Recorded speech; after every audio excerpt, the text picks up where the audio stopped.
paano tanggalin ang Instagram account na nakakonik sa ating mga Facebook account or nakalink po sa ating mga Facebook account.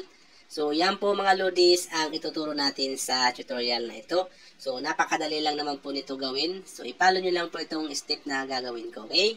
So, sa pagtanggal po ng Instagram account sa ating mga Facebook account, may dalawa pong paraan mga lodis. Pwede po kayong gumamit ng Instagram account kung active pa po ang inyong mga Instagram account or ginagamit niyo pa po. Kung gusto niyo tanggalin yan or kung gusto niyo i-unlink yan sa inyong mga Facebook, pwede po kayong gumamit ng Instagram account. Okay? And then, ipala nyo po itong step na ginagawa ko.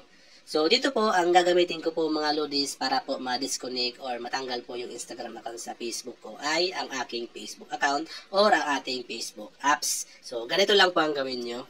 I-open nyo lang po ang inyong mga Facebook.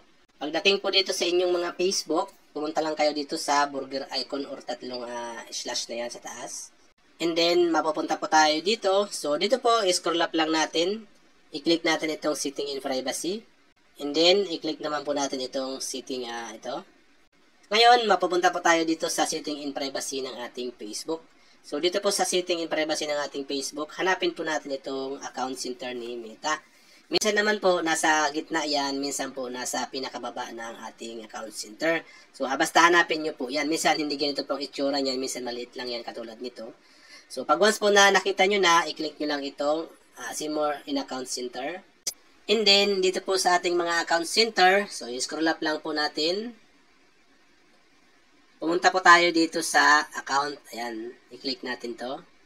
And then, dito po, makikita nyo po yung Instagram account na nakakonect sa ating mga Facebook. Ayan. So, ngayon, para tanggalin po yan, ayan. So, i-click mo lang po yung remove button. And then, mapupunta po tayo dito. So, tatanungin tayo dito kung sure po tayo. So, dito po, i-click lang po natin itong remove account. Ayan. So, ngayon, pag kinik po natin ito, mawawala na po ng access or hindi na po makukunik kung may mga sinishare mo tayo sa Facebook. Hindi na po yan masishare din sa Instagram. Hindi ma-unlink na po yan lahat po ng activity. Hindi na po ma-disconnect na po sa atin yung Instagram. So, i-click lang natin ito. And then, i-click po natin itong continue button. And then, i-click ulit natin to.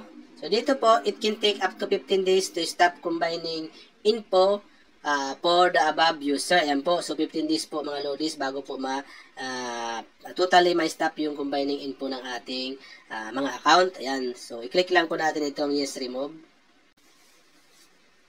And then, ganito na po ang lalabas niyan. Ayan, magpa-pop up po yan. I-okay lang natin to. And then, mawawala na po yung ating Instagram account na nakakonect sa ating Facebook.